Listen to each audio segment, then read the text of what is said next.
my camera's probably moving kind of slow. I know couple times I have to look back and the picture pause and the audio keep going. I don't know if my software on my laptop sometimes it kind of skip. And you know how just sometimes you're editing. I might have to probably mention it's a pretty old computer.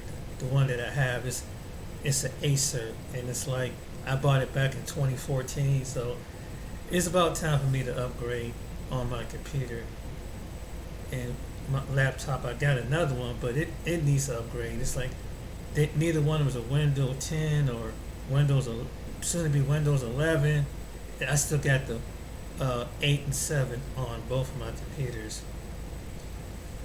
Anyway, I want to dedicate this video to two of the most fascinating individuals of these two black men that the world admired.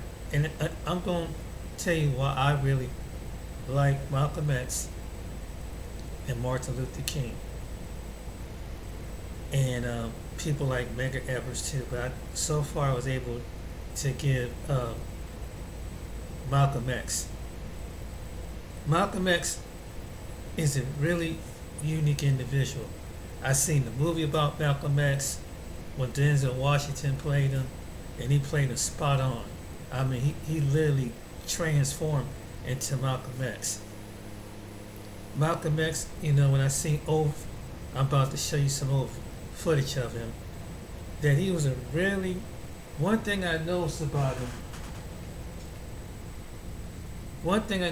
Malcolm X, he was very, very poised. He was very, very strategic. He's a very classy, regal, authoritative man. He didn't take no stuff from anybody. You know, if he had disagreement, no matter was with the white man or with the black man, he didn't name call somebody. He didn't call the white man out his name. He didn't call the black man out of his name.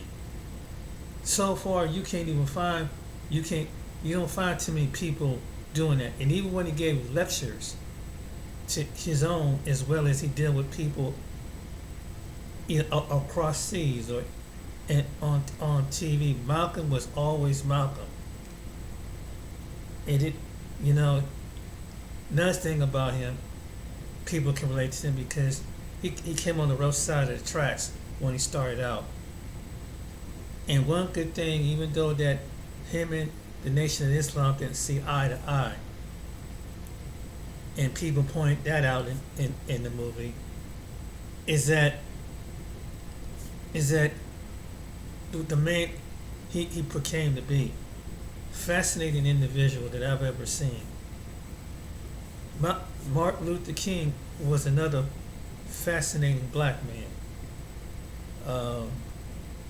Quite different than Malcolm. Him and Malcolm didn't see. They have a different way of philosophy, but in a different way of outlook on what their time was like in the 50s and 60s, dealing with the social issues. Martin Luther King never called Malcolm X out his name. Malcolm X couldn't call Martin Luther King out of his name. He simply might call him a house Negro, and that's as far as it went. Today, you don't have too many black men like Malcolm X and Martin Luther King. To keep the king, them and articulate, and they were always balanced all the way. They were always balanced black men. They never changed their poise. They never changed whether they were in. There's video of him, whether he was among his own people at a church or whether he was getting on talking to reporters. He was always poised. Martin Luther King was the same way. And there's some people that talk bad about him, about his so-called affair. I don't know. That's here and there. Well, that's at that time between him and God at that time. But the point about it is he did love his children. same way with Malcolm. There was really unique individuals, and they ain't take no jump. But I'm gonna show you some old video um, of Malcolm X and fair use. I'm just using it as a teaching purpose. I'll probably play a couple one because a couple of them on YouTube, but I don't want to. I don't know. I don't want to get no copyright strike. But I'm gonna give you a little version of him. Here's Malcolm X on PBS. This past Friday marked the 55th anniversary of the assassination of civil rights activist Malcolm X. The 39-year-old was shot and killed while speaking at the Audubon Ballroom in New York City. 3 members of the Nation of Islam were later convicted of his murder, but there have long been doubts surrounding his death. A new documentary series on Netflix, Who Killed Malcolm X, reveals new findings and is raising new questions about his murder. NewsHour Weekend's Yvette Feliciano spoke with director and series producer Phil Bertelsen and series historian Abdurrahman Muhammad.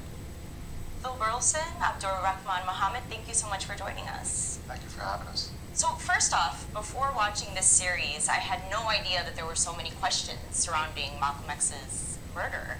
Can you briefly outline some of the holes in the story of his killing and what prompted this series coming together, the production of this? Well, ever since 1966, when 3 men were convicted for the assassination of Malcolm X, scholars have always questioned the soundness, the validity of that verdict from the very beginning. There might well be one of the assassins still out there hiding in plain sight, gone unpunished, unquestioned, and protected to a certain degree from prosecution. And you know, you're an independent historian, but this happened decades ago, and you've spent the better part of your life researching the truth behind Malcolm X's assassination. That's correct. Many people told you to drop it. A lot of people told me to drop it. So why was that so central to you, specifically as an African American Muslim? Well, because I felt a sense of responsibility. As I moved along, I accumulated more and more facts and information regarding the case, and it became clear to me very early on that, if I didn't continue, it wasn't going to be done. Jago, the director of the FBI, was definitely afraid of someone like Malcolm X. We would have never been able to get to the bottom of the story because this type of case involved documentation and interviews. You had to go out into the field and talk to people. It's not something that you could solve merely by studying, let's say, declassified documents and things like that, wiretaps. You had to go out and talk to people who were still alive. And once that generation passed away, the story would have been lost forever. In the 1960s, the FBI launched one of the biggest counterintelligence operations in its entire history. Black people everywhere today are fed up with the hypocrisy practiced by whites. And they kept a very close watch on Brother Malcolm. And if something isn't done, then I'm afraid that you will have a racial explosion. Did you get any pushback from folks in the African American Muslim community or local and federal authorities? Are there people who didn't want this series made? For sure. I mean, the fact remains that some of the answers that we're seeking in this story are ones that people didn't want others to know. And so, to the extent that we had to push harder, be more persuasive in our argument in order to get those answers, should say everything there is to be said about why this has been a widely held secret for generations now. And we go into the fact that it's not just one man who killed Malcolm X, but a kind of complicity on the part of governmental authorities and law enforcement as well. And those are entities that don't like to be exposed. So we had to try to put the pieces together and in order to have an argument as to who killed Malcolm X. And so what can audiences expect to learn from this series? Do you actually answer that question of who killed Malcolm X? Yes, we do. It's really pulled back the veil on this historic crime that was really an open wound, really, in not just the African American community, but the world community. And the fundamental understanding of who pulled that shotgun, who were involved. Yes, we answer that question. And we go beyond that question as well. I think we not only look at who killed Malcolm X, but who didn't. And who was Malcolm X is also a big part of the story. I think if you begin to ask yourself that question, who killed him, you want to know why. You know, what did he represent that made him such a threat, that caused so many forces to align against him? You seem to be dissatisfied with everything. Just what do you want? I'm not dissatisfied with everything. I'm just telling you that the Negroes themselves should take whatever steps necessary to defend themselves. He was a powerful, galvanizing figure for many, and he posed a threat to the status quo in such a way that, you know, people felt he had to be eliminated. So you learn a lot about Malcolm you may not have already known, and you also learn that two men, it's our belief, who went to prison for 20 years for a crime they did not commit, this crime. And as a result of the work that we did in the series and the evidence that we show, the Manhattan DA's office has decided to take a preliminary look at whether or not this case is worth reopening. Phil Bertelson, Abdur Rahman Mohammed, thank you so much for joining us. Oh, Thank you so thanks much. for having It's us. a pleasure. Yeah. He was a very unique individual, but really regal man, very powerful man. You know, his presence, and I could see how he had such a effect on people, and I see why people still love him and honor him. You know, because he just had that personality of a man, and you know he wasn't afraid to speak his mind.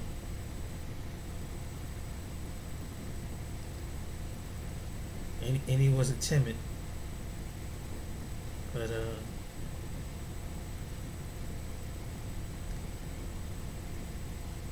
this is a sample of his voice.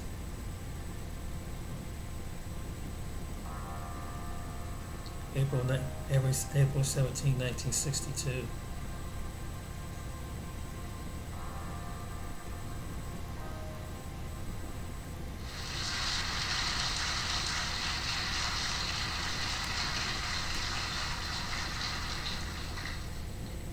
In order for you and me to devise some kind of method or strategy to offset some of the events or a repetition of the events that have taken place here in Los Angeles recently, we have to go to the root. We have to go to the cause. Dealing with the condition itself is not enough, and it is because of our effort toward getting straight to the root that people oftentimes think we're dealing in hate. We are oppressed. We are exploited. We are downtrodden. We are denied not only civil rights, but even human rights. So the only way we're going to get some of this oppression and exploitation away from us or aside from us is come together against the common enemy. Who taught you to hate the texture of your hair? Who taught you to hate the color of your skin to such extent that you bleach to get like the white man? Who taught you to hate the shape of your nose and the shape of your lips? Who taught you to hate yourself from the top of your head to the soles of your feet? Who taught you to hate your own kind? Who taught you to hate the race that you belong to? So much so that you don't want to be around each other. No, before you come asking Mr. Muhammad, does he teach hate? You should ask yourself, who taught you to hate being what God gave you? And I, for one, as a Muslim, believe that the white man is intelligent enough. If he were made to realize how black people really feel and how fed up we are without that old compromising sweet talk. Stop sweet talking him. Tell him how you feel. Tell him how what kind of hell you've been catching and let him know that if he's not ready to clean his house up, if he's not ready to clean his house up, he shouldn't have a house. It should catch on fire and burn down.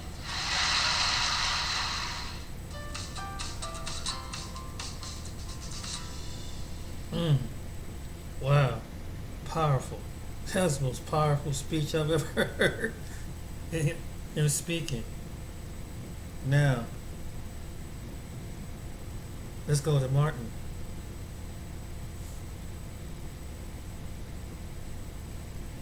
Martin Luther King. Most of us live, eat, and die, and the world takes no notice. But Martin Luther King Jr., a black preacher from Alabama, changed his world and ours. We have always been a nation divided by race, and those divisions are again amplified. The time is right to pause and reflect on his journey. J. Edgar Hoover, director of the FBI during King's lifetime, would be disappointed that there is a national holiday in King's honor. The FBI began monitoring King in December 1955 after his involvement with the Montgomery bus boycott. Throughout the 1960s, agents bugged his home, his office, and his hotel rooms. Hoover believed that King was the most dangerous black man in America and sought to discredit him as a hypocritical, egomaniacal subversive who hated America. In 1964, the FBI director called King the most notorious liar in the country. Hoover was himself a gifted and talented liar, fantastic even, so it is hard to accept his assessment of King. Hoover was hardly the only one, in the parlance of my youth, to call King out of his name. Today we understand that the war in Vietnam was an unholy war, but when King condemned it, he was branded a communist traitor. Insulting descriptions of King in newspapers were many and varied. Radical, extremist, criminal, rabble-rouser, troublemonger, fraud, charlatan, and so-called preacher. White segregationists sank even lower, labeling him Martin Lucifer King and Martin Luther Coon. We've had in our area here outside agitation groups of all levels. We've had Martin Luther King. Young black activists, frustrated with King's non-violence approach, called him an Uncle Tom. King was blamed for race riots, blamed for black children going to jail, blamed for the bombing that killed the 4 girls in a Birmingham church, even blamed for his own death. Long before he was murdered, his character was assassinated. Words hurt, so do fists. In 1962, during a Southern Christian Leadership Conference meeting, Roy James, a white man, left the audience, leaped onto the stage, and punched King in the face, hit him hard. King dropped his hands and stood there, allowing the assailant to strike him again. When his associates came forward, King said, "Don't touch him. We have to pray for him." King understood that forgiveness is not weakness. In 1965, James George Robinson, a white states writer, attacked King for trying to register at the Hotel Albert, a formerly whites-only business in Selma, Alabama. He punched King several times, and before black onlookers intervened, kicked him in the groin. King refused to press charges, stating that he had sympathy for Robinson. 2 months later, Robinson was arrested for beating a photographer. In August 1966, King led civil rights demonstrators on a march for fair housing in Chicago. They were met by white youths, goaded and hyped by the rants of Nazis and Klansmen. George Lincoln Rockwell, a self-styled Nazi Führer, told the teenagers to get guns to fight niggas. The youth shouted, "We want white power," and kill the niggas. At least 30 people were injured, some by a hail of bricks, stones, and bottles. A knife was thrown at King. He was knocked to the ground by a rock or brick. King later told reporters, "I have never seen such hate, not in Mississippi or Alabama, as I see here in Chicago." I've been in many demonstrations all across the South, but I can say that I have never seen, even in Mississippi and Alabama, mobs as hostile and as hate-filled as I've seen in Chicago. We all die. Some of us are murdered. In retrospect, it seems almost inevitable that someone would kill King. On January the 30th, 1956, only weeks after the movement began, a white terrorist walked up to King's home and tossed an explosive on the porch. The bomb damaged the home but did not injure Coretta Scott King or Yolanda, their 7-month-old daughter. Side continue to agitate but refuse to hate.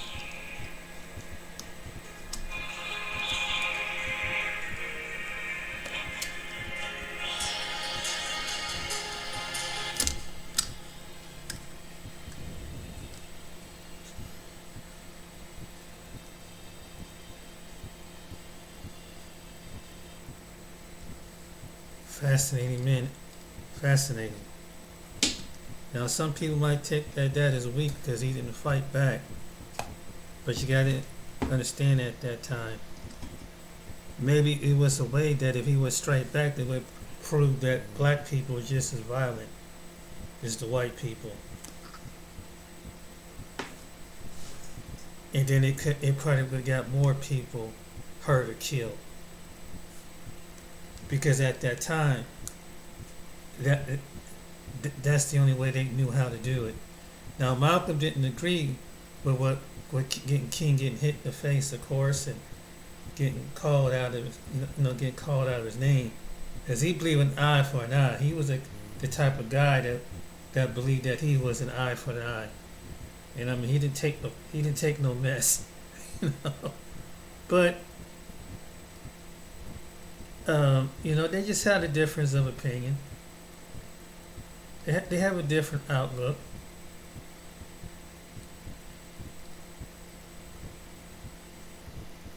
The next person,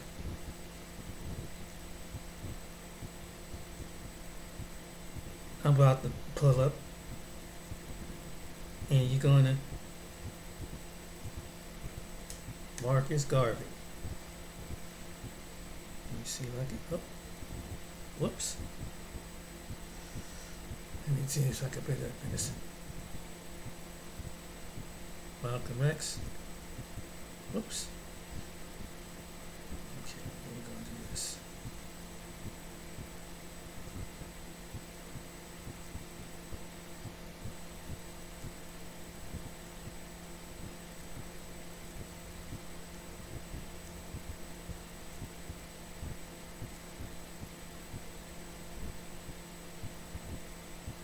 So we're going to do a segment about Marcus Garvey. Marcus Garvey was also a fascinating individual. Very fascinating. Had a fascinating story. And some good things about him, some bad things about him. Some people, like anything, they're haters. And unfortunately, the people that turned against him was someone like, for one of the people, W.D. Du Bois, that helped take him down.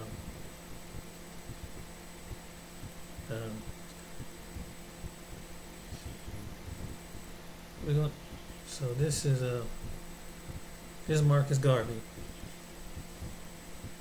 So Marcus Garvey, a black nationalist and leader of the Pan-Africanism movement in the early 1900s, once said, "In death, I shall be a terror to the foes of Negro liberty." Elements of Garvey's beliefs and activism, which were embraced by millions of followers, were absorbed by several black activist groups and movements, such as the Black Panther Party, Rastafarians, and the Nation of Islam, among others. Marcus Mosiah Garvey, who was born in Jamaica in 1887, grew up reading the books of his father's library. He left Jamaica at the age of 23 and traveled through Central and South America, working as a newspaper reporter and editor. In 1912, he moved to London and studied law at Birkbeck College. He also worked for a Pan-Africanism newspaper and led debates at the famed Speaker's Corner at Hyde Park. He toured other European cities, including Paris, Madrid, Bologna, and Monte Carlo. He returned to Jamaica in 1914. Inspired by American educator and orator Booker T. Washington's autobiography, Up From Slavery, Garvey founded the Universal Negro Improvement Association, or UNIA. The UNIA promoted black economic empowerment, political equality, and the eventual liberation of Africa from European colonialism by way of a black army.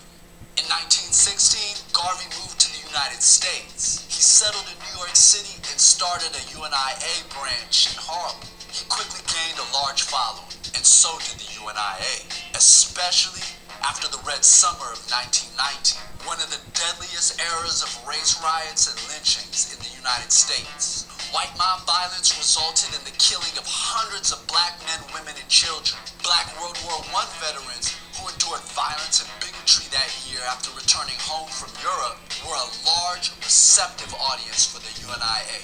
The organization grew to 700 branches with more than 2 million members worldwide. Garvey and his associates held a large UNIA convention in Madison Square Garden, where they introduced the world to the Pan-African flag. Red stood for the blood shed by Africans. Black represented the people of African descent, and green stood for Africa's natural fertility and growth. Garvey also launched the Negro Factories Corporation and opened a chain of restaurants and hotels, urging Africans to buy black. His newspaper, Negro World, had a circulation of more than 200,000 on 4 continents and was published in English, Spanish, and French. He and his associates also established the Black Star Line Steamship Company. The BSL purchased 3 ships in hopes of beginning an African redemption program to Liberia. They wanted to establish a nation in the West African country for those who were born into slavery or were the descendants of enslaved people. But many believe Garvey's downfall began when he decided to meet with the leader of the Ku Klux Klan, Edward Young Clark, in 1922.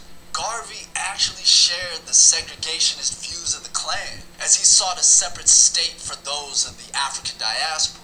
He actually said, quote, "I regard the Klan, the Anglo-Saxon clubs, and white American societies as far as the Negro is concerned, as better friends of the race than all other groups of hypocritical whites put together." Other black civil rights activists were outraged. W.E.B. Du Bois said Garvey was, quote, "the most dangerous enemy of the Negro race in America and in the world."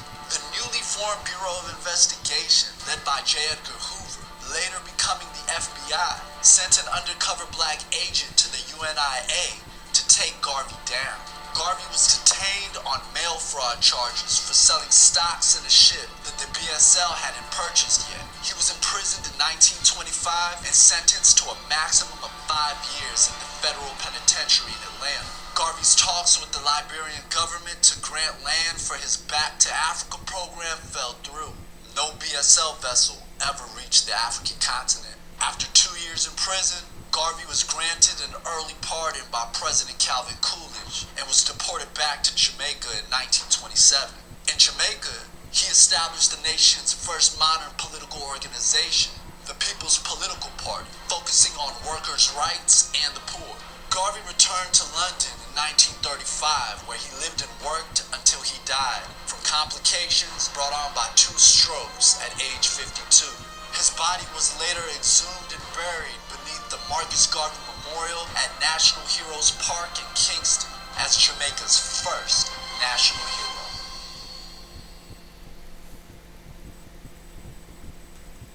So, what do you think? Well, what I think about Marcus Garvey was he was a fascinating individual, like Malcolm and Martin, and many others like him. And you don't find too many black men like that today. You don't find black men that have a presence like that. They were balanced. They had people to come to a level of talking where they respect. This is who the real black American man is, not the one that they show you in up in past their century, in the 70s, where they talking like pimps, or they sagging their pants. These were real black men that had influence. There may be some coming up that have, but to come to a level like them, not. And even though you got some people some pretenders, they're not balanced like a Marcus Garvey. They're not balanced like a Malcolm X. They're not balanced like Martin Luther King. To the point that you get people that notice you in a way.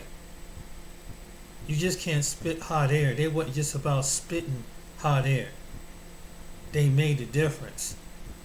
They ain't talk about a lot of stuff. They did it. Marcus Garvey was the first one. He wasn't just talking. He wasn't just trying to showboat. He did it with his actions. And Malcolm X did it with his actions. Martin Luther King did it with his actions. This is who these men were.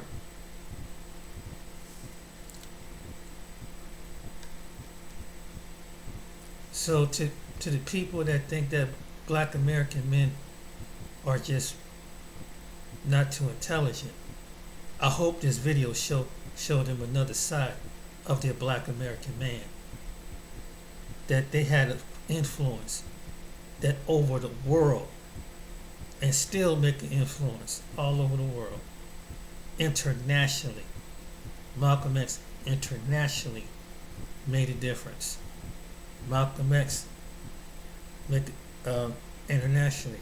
Marcus Garvey, and there's plenty other men like him that internationally they were at a level that command. They just had that gift that people were drawn to from walks of life, and they heard.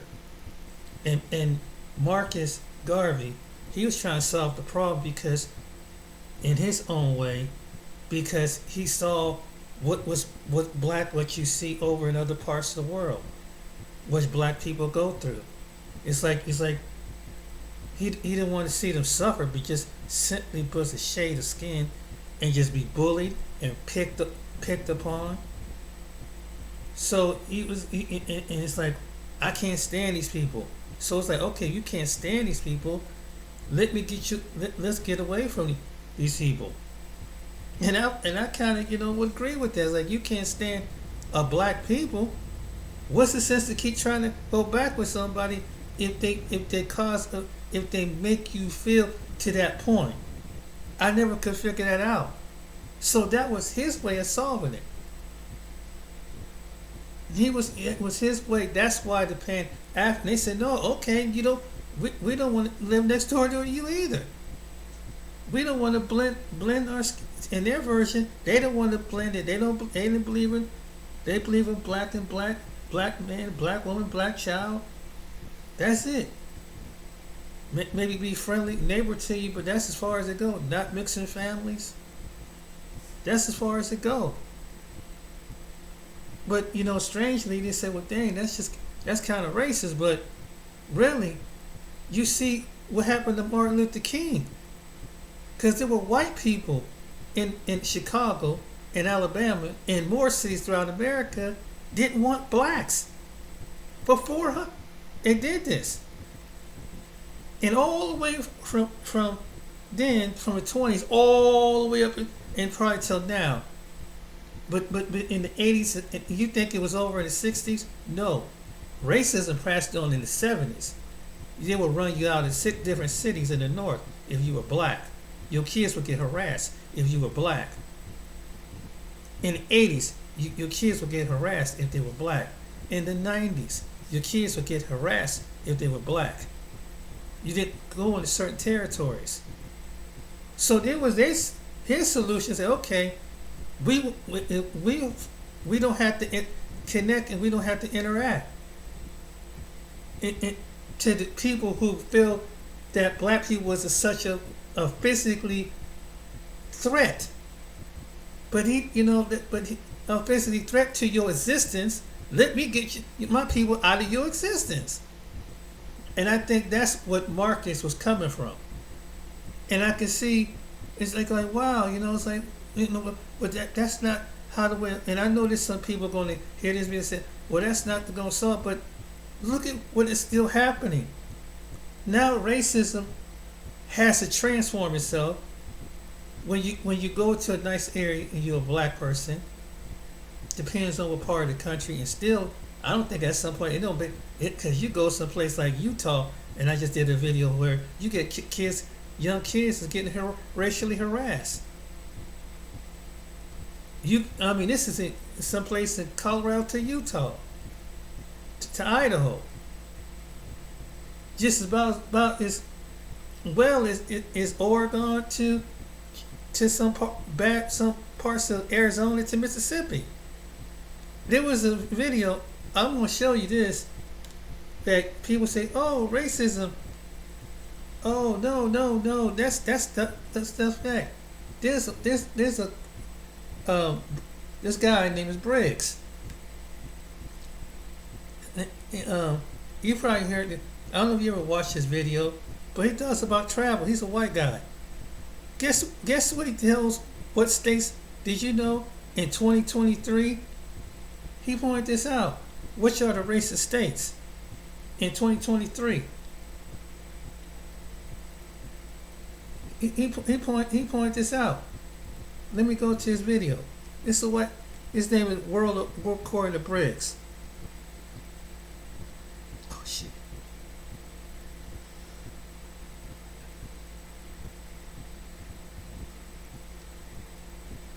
A white guy recorded this video.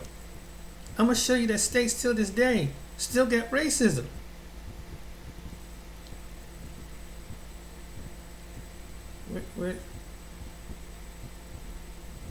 But when it comes to segregation, that was anyway said, if black people find that much offensive to them, I'll get them away from you.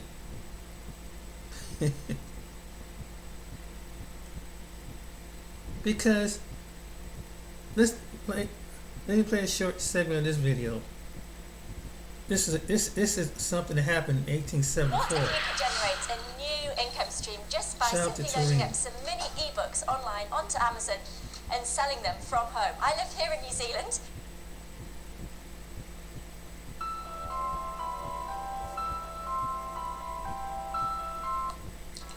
Welcome to this week's episode of the Black Massacre series. We are on episode 10, where today we will be talking about the election massacre of 1874 that occurred in Eufaula, Alabama. The election massacre of 1874, or coup of 1874, took place on election day, November 3rd, 1874, near Eufaula, Alabama, in Barber County. Freedmen comprised a majority of the population and had been electing Republican candidates to office. Members of an Alabama chapter of the White League, a paramilitary group supporting the Democratic Party's drive to regain political power in the county and state, used firearms to ambush black Republicans at the polls. In Eufaula, members of the White League killed an estimated 15 to 40 black voters and wounded 70, while driving away more than 1,000 unarmed black people at the polls. in attacking the polling place in Spring Hill, the League effectively hijacked the elections. They turned all Republicans out of office, and Democratic candidates took a majority of offices up for election. The White League had formed in 1874 as an insurgent, white Democratic paramilitary group in Grant Parish and nearby parishes on the Red River of South in Louisiana. The League was founded by members of the white militia who had committed the Colfax massacre in Louisiana in 1873, killing numerous black people in order to turn out Republicans from parish offices as part of the disputed 1872 gubernatorial election. Historians such as George Rabe considered groups such as the White League and Red Shirts as a military arm of the Democratic Party. Their members worked openly to disrupt Republican meetings and attack the intimidated voters to suppress black voting. They courted press attention rather than operating secretly as had the Ku Klux Klan. Chapters spread to Alabama and other states in the Deep South. A similar paramilitary group was the Red Shirts, which originated in Mississippi and became active in the Carolinas. Both paramilitary groups contributed to the Democrats regaining control in the state legislatures in the late 1870s. The Red Shirts were still active in the 1890s and were implicated in the Wilmington insurrection of 1898 in North Carolina. On Election Day, November 3rd, 1874, an Alabama chapter of the White League repeated actions taken earlier that year in Vicksburg, Mississippi. They invaded Eufaula and, with firearms, ambushed black voters as they marched down Broad Street, killing an estimated 15 to 40 black Republicans, injuring at least 70 more, and driving off more than 1,000 unarmed. Hold on. Here's the video. I'll get back to that video. Sorry about that. All right, come here. Check this out. So, this is my account. As you can see right now, it's at $388,000. And in the beginning of the year, it was $250,000. And this is in 2023. So this means I made $133,000 with trading. Racism is a serious issue in the United States, sort of always has been. But the reality is you can find it in every corner of the world against all people. Despite decades of progress towards equality in the United States, it's still part of life here in 2023. Like I said, the same thing can be said for every single country on the planet where humans are walking around. Just part of life. It's sort of like war in that sense. We've always had wars on this planet, and we always will. No matter how many people we hurt, no matter how much we hate it, we will always have people that are perfectly fine with war and racism. No state is immune from having an unfortunate history of racism. My Irish family talks about when they first moved here, they tried to start their new life in what was downtown Los Angeles at the time. They got chased out by the English. That is obviously very mild compared to some of the other things that have gone on in this country. Obviously, some races have seen a lot more, and a lot of states have a lot more. In this video, we will discuss the 10 most racist states in the United States and what factors contribute to their ranking. Got it? Get it? Good. Let's take a look. Number 10, Arizona. I'll tell you right now, Arizona is one of our few trips out west in this video. If you already don't know, most of this video is going to take place in the South. You haven't been paying attention. Arizona has a large Hispanic population, but it still faces significant issues when it comes to race relations. The state has been criticized for harsh immigration laws, which many argue are rooted deep in the culture and the state government. In Arizona, 71.4% of their bias-motivated crimes are towards race, ethnicity, or ancestry. Number 9, South Carolina. South Carolina has a long, troubled history when it comes to race relations, including a history of slavery and segregation. The state has also been criticized in recent years for voter suppression efforts. I mean, they've had that for a while, but it's coming back in the news again. They've been trying to purge voter rolls and a whole bunch of other things. In 2022, they went back in the news with a new voting law, which many argue will disproportionately affect people of color. When it comes to bias-motivated crimes in South Carolina, it's not always about race or ancestry.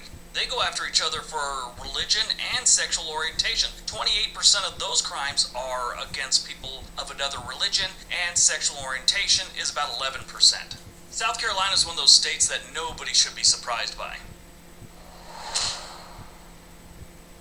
Number 8, North Carolina. North Carolina has a history of discrimination against African Americans, particularly in the voting rights. Now, you'll see voting rights here a lot. That always seems to be the go-to thing when you're looking at racism in different states. But North Carolina has been criticized for voter suppression efforts, which include strict voter ID laws and purging of voter rolls. They're another one that's been in the news in recent years with stricter voting laws. Now, we know we do have to have voting laws, and I think there should be an ID with it, but I think if they're going to make that ID, they got to make it easy to get to.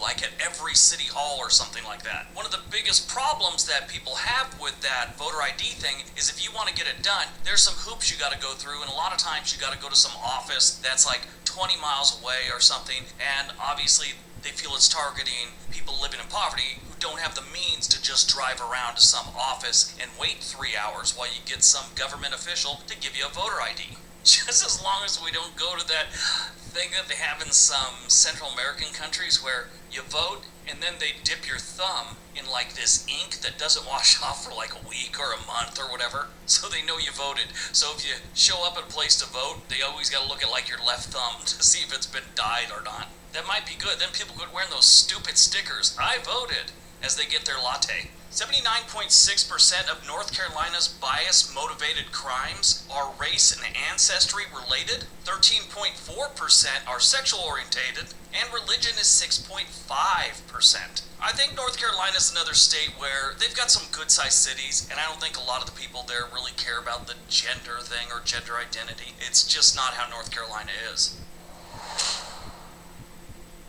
Number 7, Texas. Texas has a large, diverse population, but it still faces significant issues when it comes to race relations. The state has been criticized for its harsh immigration laws, which, like Arizona, many feel are rooted in the local government and the culture of the people. Now, this one, I don't agree with this one, and it's just from my experience. I'm sure you can have all kinds of stories where there's been racism in Texas, but that can be everywhere. But my experience with people from Texas, and when I've been in Texas, there really wasn't much of it. That's just my own thing. Sometimes your feelings don't match up with the stats. In this Depends on what case, part of Texas you go my to. views of Texas. Texas also has recently tried to pass some new voting laws, which, again, many argue disproportionately affect people of color. Now, when you look at bias-motivated crimes in Texas, 70.1% are due to race, ethnicity, and ancestry. You know, I'm having a really hard time saying ethnicity today, so I'm just going to drop it the rest of the time. Just let it be known I mean it also, in all of them.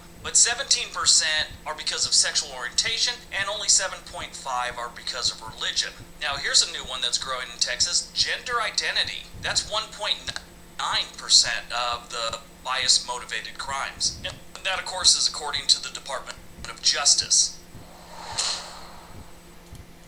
Number 6, Arkansas. Surprise, surprise, our old pal Arkansas shows up on a list like this. This one should be no surprise to anyone.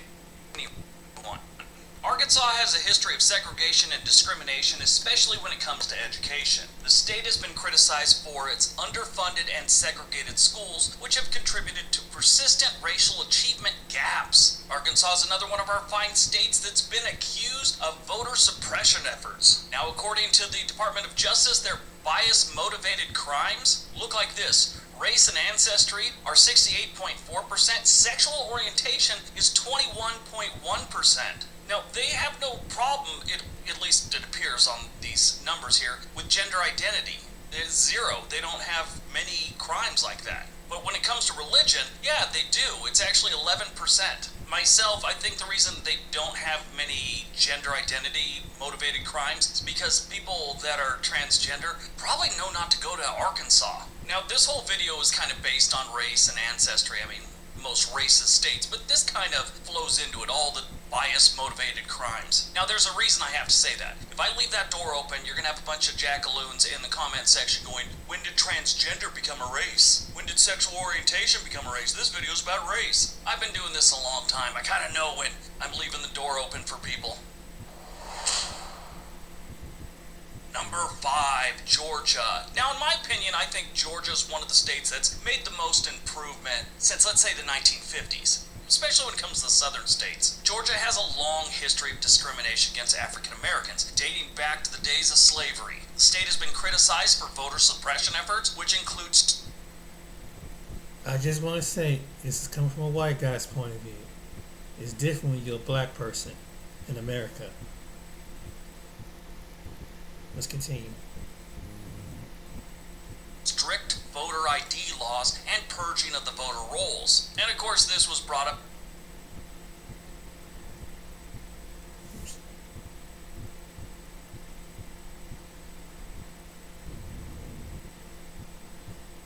Tom is acting funny. I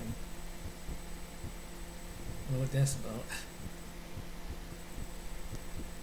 That's weird. Tell it. Never did that before, but yeah, it's just that goes to show you that it haven't changed. I don't know what's going on with it. Something must have. I don't know. I forgot later on, but yeah. So that's why I believe why some black Americans. I understand why they leaving America, or they moving out of America, just like anybody else. Just like racism, after a while,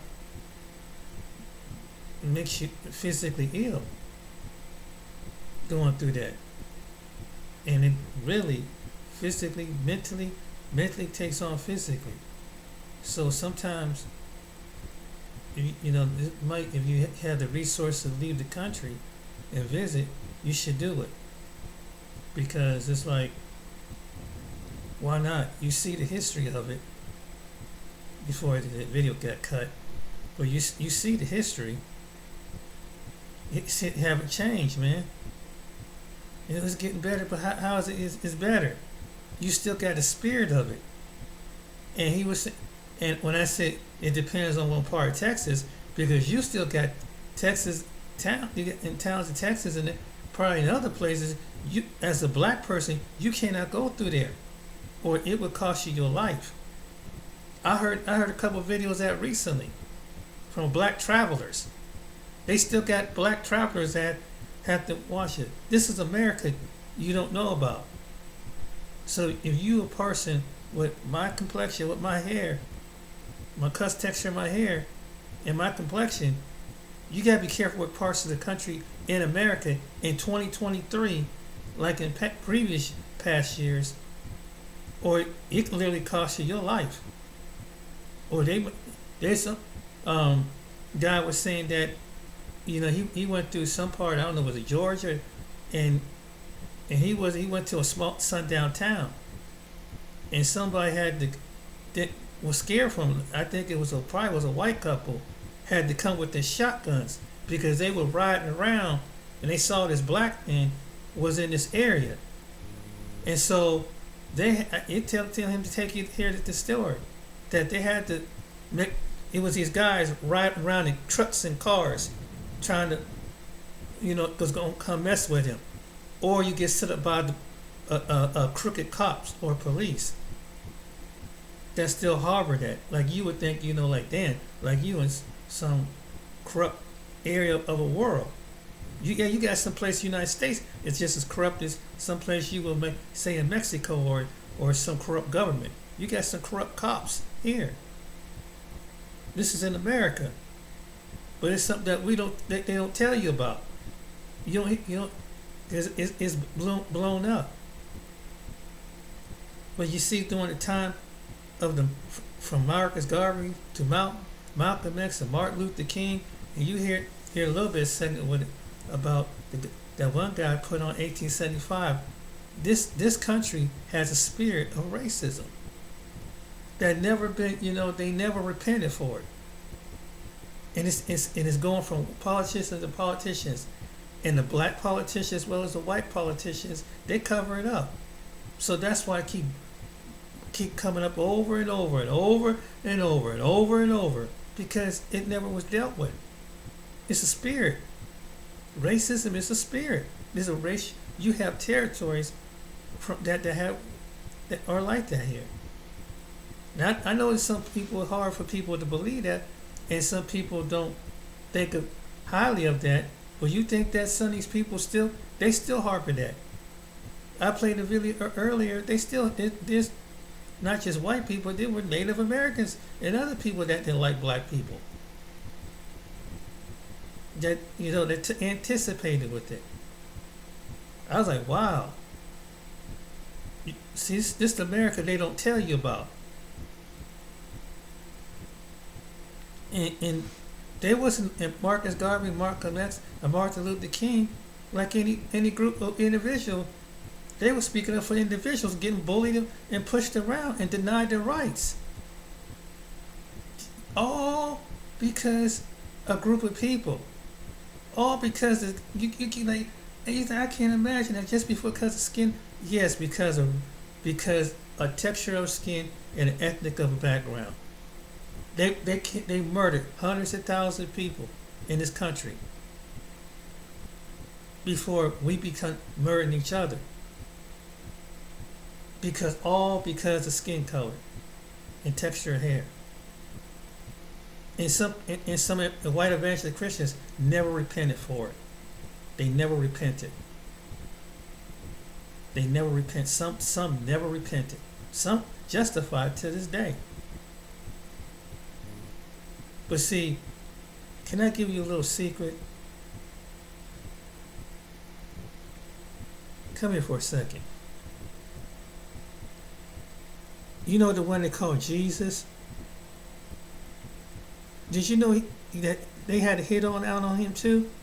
And Herod was a king.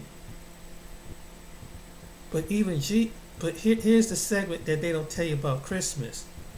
How is it that where Israel is located at? Now you can tell how subconsciously some Christianity is racist.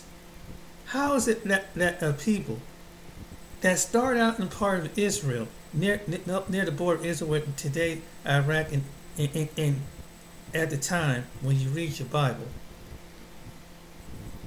how is it that they run south into the most vastest land, and Herod, where he was located, was some I forgot since they could. So he sent 3 wise men into this land were full of melanated people.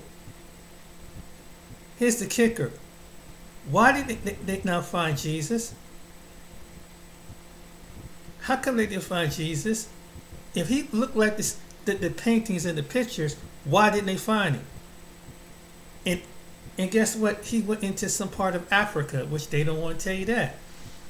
That's a fact, because he went south from Israel. They ran on Israel.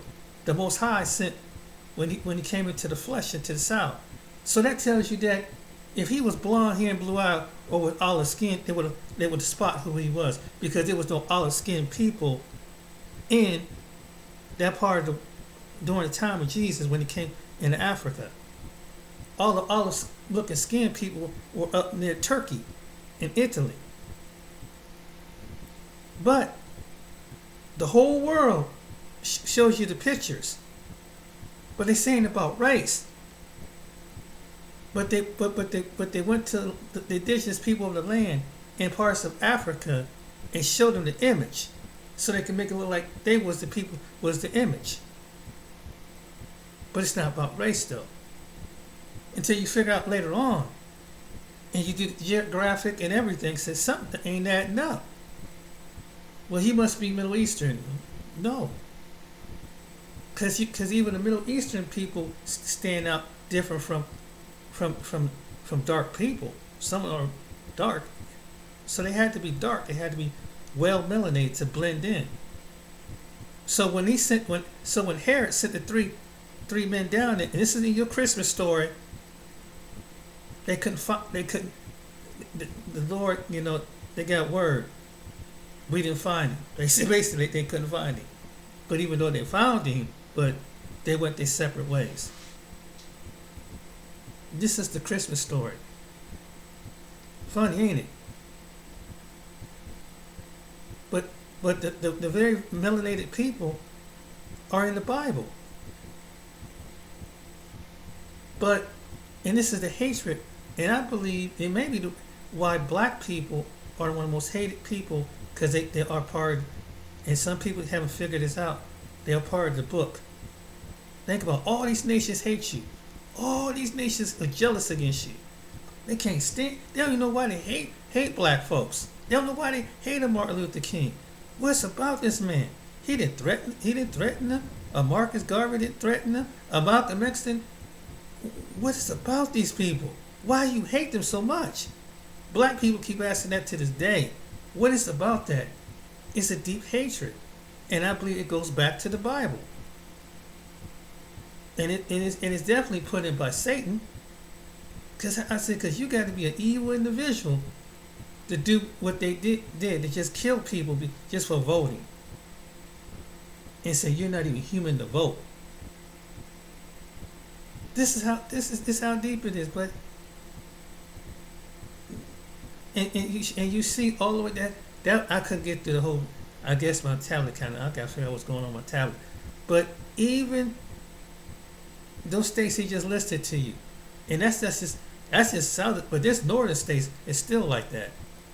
Oh yeah, there's some northern states, Massachusetts, New York, even my state in Ohio, and other places. Minnesota definitely. What happened with George Floyd, that tells you a lot right there. So it's not just that's just a 10, but there was the other 10. So because we don't just want to persecute one part of the United States, you have it in other parts of the United States too. Even all the way to West Coast, not just Arizona, parts of California, probably would even be Nevada. The whole United States have racism, bro. It's the whole United States. There ain't a place I don't think you can break with you. I don't think you can.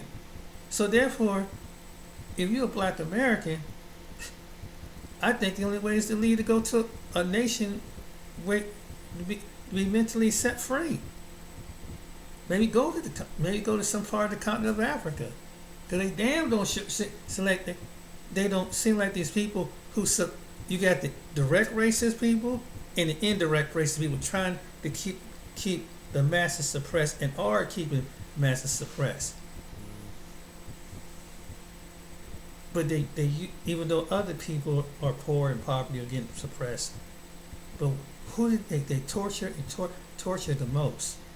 Who did they really who they trying to put into the ground and wipe out to existence to this day? The black people. Black people, they still trying to see that we can wipe each other out. You're looking at a nation that did medical experiments, still probably doing medical experiments on people. But you ever notice when they do the studies, they always got to bring up racial.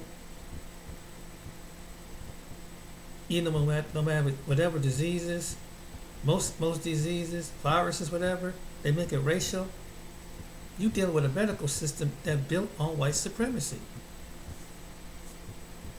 That's fact. There are books out there that tells you more about the medical community, medical documents, what they did to African Americans. They were one of the groups that they experimented on. Probably did this to the indigenous and other people. They definitely did that to black people. And they don't want to pay reparation for it. But you know what I say to that? Don't worry. It's because we in judgment because of stuff like that. All the bloodshed, innocent bloodshed, based on race. And that's something that the church don't want to talk about. Probably the temples or the mosque, anybody. But hey, you see it coming right before you. That's just one of the issues. But I didn't want to go too deep into that. But yeah. But what did these men do that made you feel like you had to take them out? They didn't start no violence. They didn't say go attack white people, go tackle the police. Knows that? They didn't say nothing about starting a war and war against the government. Now one black person did that. Why did they hate them so much? Why did they kill them? Why they had someone that looked like us to take them out? Think about it.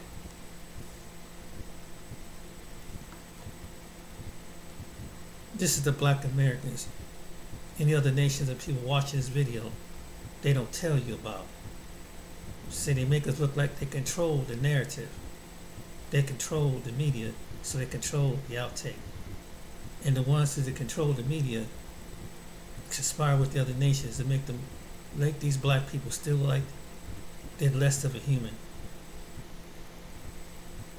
That's the truth. That's why you see the images. We're just the most craziest, smartest people on the earth. But yet they don't give it. They give you a little bit. They'll give you a little bit, but that's it. But I hope you like this video, ladies and gentlemen. And yeah, sorry about the interruption. I thought I was gonna see if I could get through, but something happened with my show. But maybe I can figure out what's going on. All right, until next time, I hope you enjoy this video. Share it, like it with somebody.